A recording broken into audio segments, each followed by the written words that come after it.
साल 2020 आखिरकार खत्म होने वाला है, लेकिन इस साल जो चीजें लोगों ने झेली हैं वो शायद ही वो कभी भूल पाएंगे। और भला भूले भी कैसे, कोरोना ऐसा होने ही नहीं देगा। कोरोना ने लोगों की जिंदगी के जीने का नजरिया ही बदल दिया है। लोगों को यह एहसास हो गया है कि वक्त के साथ साथ लोग ज्यादा देर तक खुद को रोक कर आपके लिए नहीं रखेंगे, ना ही उनकी गाड़ी आपके लिए रुकी रहेगी।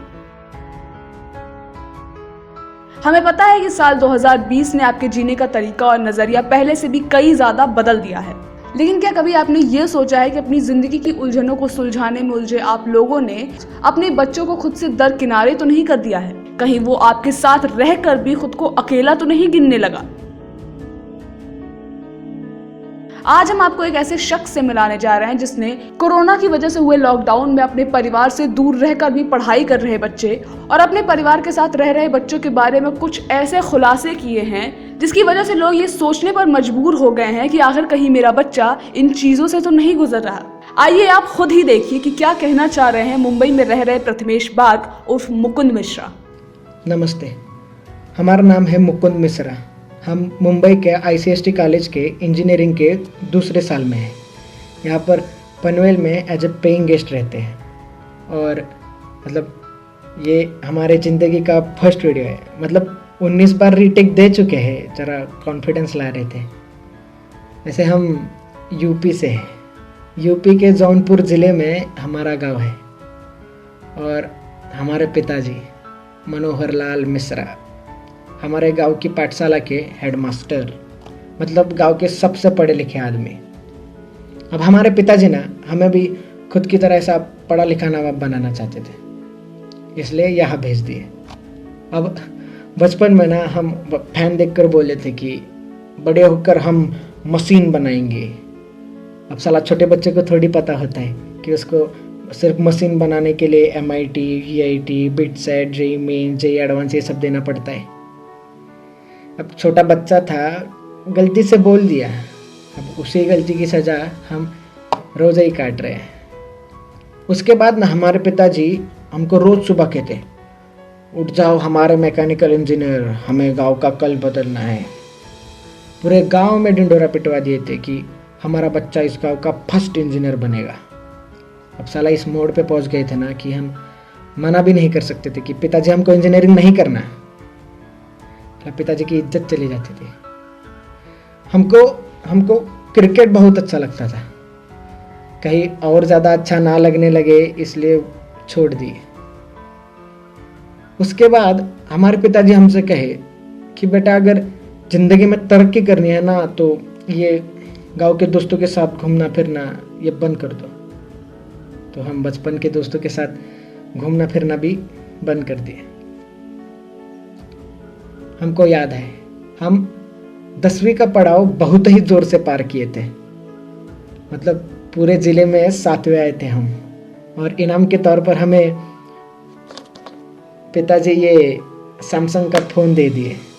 हमसे कहे कि बेटा जब मैकेनिकल इंजीनियर बनोगे तब टच स्क्रीन वाला दिलाएंगे। अब जब साला मैकेनिकल इंजीनियर बनेंगे तब इनसे थोड़ी ना मांगेंगे फ़ोन, हम बर्बाद ना हो इसलिए नहीं देते। और हमको इस चीज़ से दिक्कत भी नहीं थी। अब हमारे गांव की पाठशाला में एक ही कंप्यूटर है, उसमें हम पढ़ाई के बहाने FB अकाउंट बनाए थे जिसको हम इस्तेमाल ही नहीं किए। अब साला हमारे पिताजी का ना बहुत इच्छा था कि हम बम्बई के बड़े इंजीनियरिंग कॉलेज में पढ़े, तो हमको यहाँ फट से भेज दिए। तो हम भी खुद के खिलाफ यहाँ आ गए। माँ, बहन, खेत, हमारी पाठशाला, दोस्त जिनको अलविदा भी नहीं भूल सके, उन सबको छोड़ के यहाँ आ गए। वैसे ये बम्बई शहर ना बहुत खूबसूरत है, बहुत खूबसूरत है। मतलब ज़्यादा घूमे नहीं है लेकिन सुना बहुत है। और हम जैसे जो बाहर के लोग आते हैं ना उनको बम्बई और नवी मुंबई ये सेम ही चीज़ लगता है, लेकिन यहाँ के पता चलता है कि भैया ये दोनों दुनिया ही अलग है। अब जब हम एडमिशन्स के लिए आए थे ना कॉलेज, तो ऐसा ऊंची इमारतें, ऐसा बड़ा प्लेग्राउंड, ऐसा अंदर होटल, कैंटीन देख के ऐसा मतलब पागल हो गए थे। अब हमारे बैच में ना एक 80 स्टूडेंट्स हैं। हम अकेले ही यूपी से है। अब हमारे पिताजी हमको सब सिखाए, लेकिन साला दोस्त बनाना नहीं सिखाए और लोगों से बात करना नहीं सिखाए, तो हम अकेले ही थे। और यहाँ के बच्चे भी ना बहुत ही अलग, मतलब कैसे बताए, मतलब बहुत ही मॉडर्न और फैशनेबल है। मतलब ऐसा गॉगल पे, जैकेट पे, KTM पे ऐसा कॉलेज आते हैं। और मतलब कुछ लड़कियां हैं जो ऐसा स्कर्ट में, मतलब हमको इस चीज़ से दिक्कत नहीं है, बिल्कुल दिक्कत नहीं है, बस हम पहली बार देखे तो थोड़ा गड़बड़ा गए थे। और कुछ स्टूडेंट्स तो चड्डी पे कॉलेज आते हैं। साला 1 साल के सफ़र में हम कभी हमारे पीजी के बाहर भी चड्डी पे नहीं गए। और भैया अंग्रेजी तो इतना तेज बोलते हैं ना कि समझना छोड़िए, सुनने में भी बड़ी दिक्कत होती है। मतलब हम इनकी तरह कूल नहीं थे। हम ना सिगरेट पीते, ना दारू पीते, ना नशे करते, ना कोई गर्लफ्रेंड के चक्कर में थे। और हमारे कपड़े भैया, मतलब एक फॉर्मल शर्ट, एक फॉर्मल पैंट, हाथ में पापा की घड़ी या चश्मा और नीचे सैंडल। और इस्त्री भी हम खुद ही करते थे। और बाल अभी बढ़ाए बाल, वरना पूरा मिलिट्री कट रखे थे। वो बाजू वाला चिंटू है ना, हमको मतलब बाल देख के यही उम्र में अंकल बुलाता है। अभी हम मतलब ये सब को अगर बाजू में रखे ना तो हम वैसे बहुत होशियार हैं। मतलब खुद की तारीफ नहीं करेंगे, लेकिन हमारे कुछ उसूल है, जैसे कि हम बंक नहीं करेंगे, असाइनमेंट्स टाइम पे देंगे, जो भी है ईमानदारी से करेंगे। अभी 2-3 महीने पहले का बात है, हमारा सेम 2 का एग्ज़ाम्स पास में आ रहा था। तो धीरे धीरे सब हमारे साथ ऐसा ही हाय बाय बोलने लगे, हमारे साथ बात करने लगे, हमारे मतलब फर्स्ट बेंच में बाजू में बैठने लगे। हमको बोले कि हमको मतलब कैंटीन घुमाए, हमको प्लेग्राउंड घुमाए, हमको मॉल घुमाए, हमको चीज़ फ्रैंकी, सैंडविच, मतलब बहुत नाम याद नहीं आ रहे, लेकिन बहुत बहुत कुछ खिलाए। और हम उनको मतलब जितने भी पढ़ाए उसके नोट्स देते, फिर उनको लाइब्रेरी में लेक्चर देते। और मतलब साला इतना कॉन्फिडेंट हम कभी ज़िंदगी में फील नहीं किए थे। और हमको ना मतलब लड़की लोग भी नंबर शेयर करने लगी, तो हम थोड़ा गड़बड़ा जाते थे उधर। मतलब अचानक इतना सारा आ गया ना कि हम पागल हो गए थे। मतलब बहुत ही खुश थे हम, मतलब हमारे ज़िंदगी का ना ये बेस्ट पीरियड कह सकते हैं। अभी हमारा ना ये वॉचमैन है ना जो नीचे, उनका यही फ़ोन पे हम वीडियो बना रहे हैं। तो उनका एंड्रॉयड फ़ोन है और उनको चलाने नहीं आता है, तो हम उन पे हमको दे देते हैं फ़ोन। तो उनके फ़ोन पे ऐप भी खोल के हम सबको फ्रेंड भी बना लिए। तो हमारा ना 2 पेपर अच्छे से हो गए। हम धम सबको पेपर दिखाए, सबको आंसर्स बताए। तो क्या हुआ ना कि ये कोरोना की वजह से जो बाकी का पेपर था वो कैंसिल हो गया। तो उसके बाद ना जैसा कोरोना हुआ, लॉकडाउन हुआ तो सब अपने अपने घर में। तो हमको सारा सबका टेक्स्ट आना बंद, ना हमको किसी का कॉल आता। अगर हम सामने से भी करें तो भी कोई उठाता नहीं या कोई रिस्पॉन्ड नहीं करता।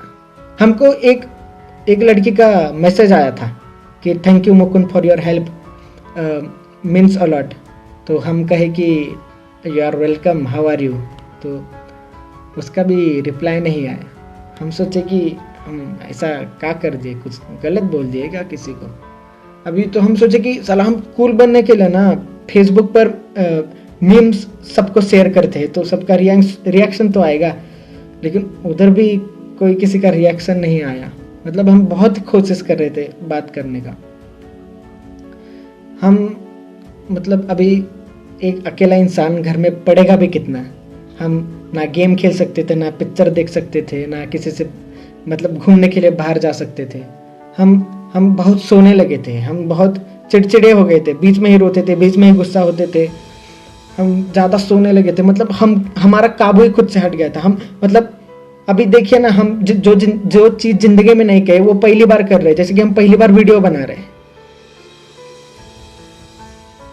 हम पिताजी को बोलने का भी कोशिश किए कि पिताजी हमको ठीक नहीं लग रहा है, हम मतलब थोड़े गुस्सा हो रहे, थोड़े ज़्यादा रो रहे, या हम बहुत अकेला महसूस कर रहे हैं। तो हमारे पिताजी हमसे कहे कि बेटा ये ज़िंदगी का मोड़ है, ये सबके साथ होता है, हमारे साथ हुआ, तुम्हारे दादाजी के साथ हुआ। ये आएगा और चला जाएगा। हमारे पिताजी समझने की कोशिश ही नहीं की कि हम क्या कहना चाह रहे थे। अब हम ना एंजाइटी और डिप्रेशन ये सब में विश्वास नहीं रखते थे, पर साला जब वो इंसान को होता है ना वो चीज़, तब ही समझ आता है कि भाई ऐसा मानसिक बीमारी करके भी कुछ तो होता है। अब हमारे गांव में ना मानसिक बीमारी का दो ही मतलब है, एक तो भूत बाधा और दूसरी मतलब ये पागल हो गए। साला हम गुस्सा हमारे दादाजी से नहीं है, ना हम गुस्सा हमारे पिताजी से, हम गुस्सा इस समाज से जो जब सर दुखता है तो हाथ में फट से डिस्प्रिन दे देता है, लेकिन साला जब दिमागी हालत ठीक ना हो तो मुंह ही फेर लेता है। अब साला परसों का ये बात है, हम उसी उम्मीद में फोन लिए थे कि हम देखने की फेसबुक पे हमको गलती से किसी का मैसेज आया रहेगा, तो हम खोले तो देखे कि सबने स्टोरी शेयर किए थे और उसमें लिखा था, तो क्या लिखा था उसमें लिखा था कि if you feel lonely you talk to me, I better see you laughing instead of seeing in your grave, and suicide is not the option. अब हम क्या बोले बे, और कितना गिरोगे बे तुम लोग।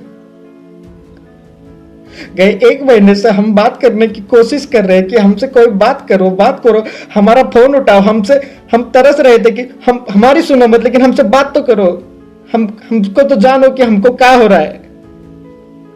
साला एक फेमस इंसान अगर सुसाइड कर ले तो सबको इस चीज का फर्क पड़ता है, लेकिन आपको पता है क्या, साला हर 1 घंटे में एक ही स्टूडेंट भारत में आत्महत्या करता है, लेकिन तभी किसी को फर्क नहीं पड़ता क्योंकि वो फेमस थोड़ी ना है। ये फर्क छोड़िए, ये सोशल मीडिया को चलाने के लिए ये लोगों को कंटेंट मिल गया, और ये जो कंटेंट है ना ये इंसान की जिंदगी से भी बहुत ही प्यारा है।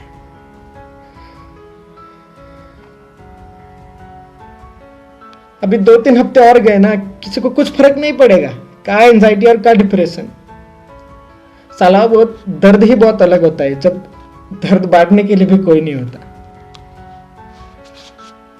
अब हम यही कहना चाहते हैं कि अगर ये सोशल मीडिया की दुनिया से निकले और आजू बाजू देखे कि लोग रुके आपसे बात करने के लिए तरस रहे अकेले, तो उनसे बात कीजिए, उनको ऐसा मुंह मत फेरिए। अगर ये बोलते वक्त हम किसी का दिल दुखाए रहेंगे तो माफ कर दीजिएगा, हमारा उद्देश्य नहीं था। हमको सुनने के लिए आपका बहुत सारा शुक्रिया, धन्यवाद। सब्सक्राइब करें आपका अपना चैनल न्यूज टाइम नेशन, और हर खबर सबसे पहले पाने के लिए बेल आइकॉन जरूर दबाएं। और हाँ, खबरें पसंद आ जाएं तो लाइक और शेयर करना ना भूलें।